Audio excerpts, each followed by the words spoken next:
Okay, magandang araw mga idol. Welcome sa aking channel, Dala Kutsero. So nandito ngayon sa Lion Beach, na kung saan ito yung itinayo. Ang founder po ng Lions Club ay si Chopisto Magsipok Española. Itinatagpo yan ni dating Pangulong Ferdinand Marcos. Kaya nga po may tinatawag na Lion Beach. So shoutout po dun sa aking kasamang si Arpon. Idol Arpon, so siya ang ating cameraman ngayon.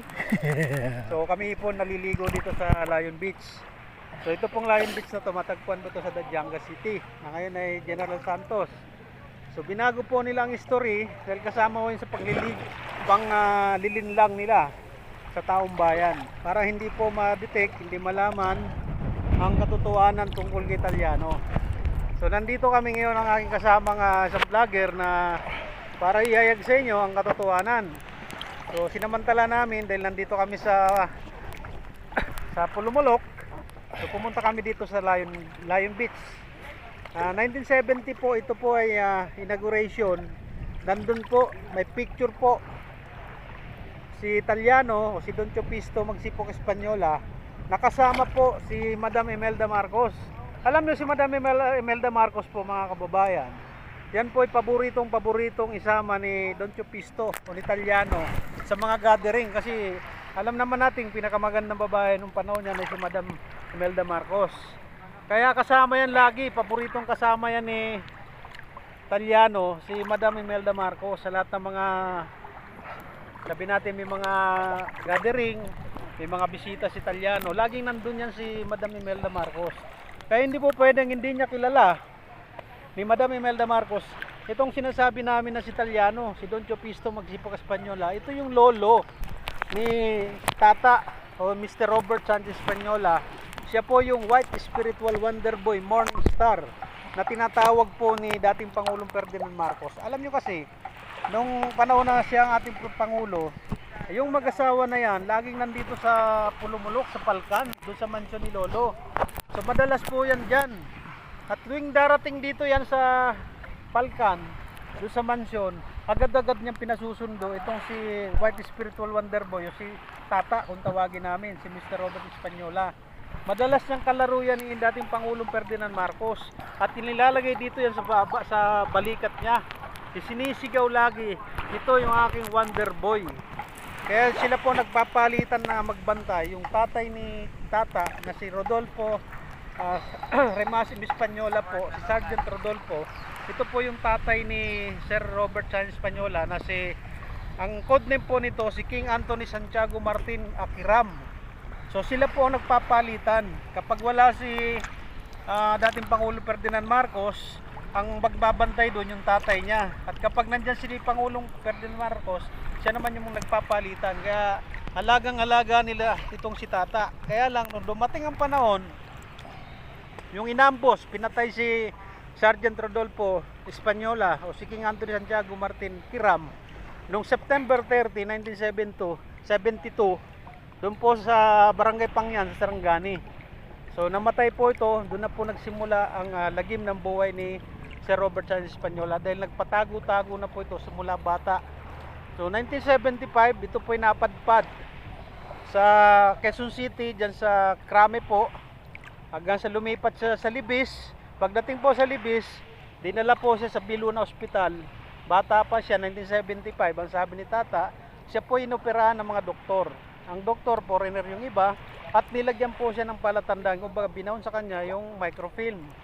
Kaya siya po yung bata na inalay sa Mount Matutom. At siya rin po yung bata na binabanggit ni Nostradamus. Naalala niyo po nung panahon ng kampanya ni BBM, diba? Yung mga trolls niya, yung mga vlogger niya, ultimo po ang propeta na si Nostradamus, iniskam nila. Kasi yung binabanggit ni Nostradamus na may isang batang inosente, hindi kilala, ang lilitaw para muling pagarian, pamunuan ang buong mundo po, para bigyan po ng kapayapaan, kasaganahan. Pero ang ginawa po nila, ang sinasabi ng mga vlogger nila, ito daw po yan si BBM, yung binabanggit ni Nostradamus, kasi inuulit ang pangalan, 4 na letra pero ginawa nilang 8. Ang totoong sinasabi ni Nostradamus, mga kababayan, inuulit ang pangalan na 4 na letra. yan po ay tumutugma kay Sir Robert Sanchez Española dahil siya po ay tinatawag naming tata. So pati po doon si Nostradamus na budol ni na BBM. Kaya ang taong bayan, yung mga butante na to, naging mindsetting. Kaya naging kumbaga wala tayong magawa, yan eh.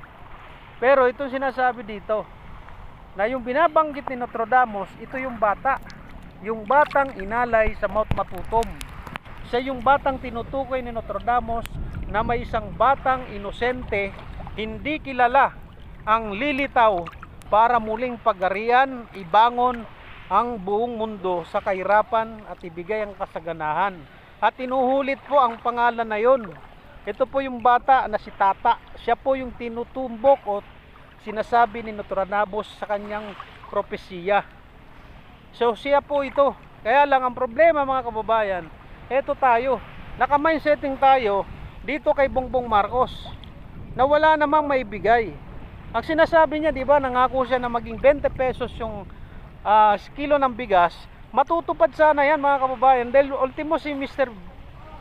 Española, si Robert Sanchez Española, si Tata ay nagpadala ng tao nung maging presidente si Bongbong. Kinausap yan na makikipagtulungan si Tata para matupad lahat ng pangarap ni Bongbong sa bansang Pilipinas.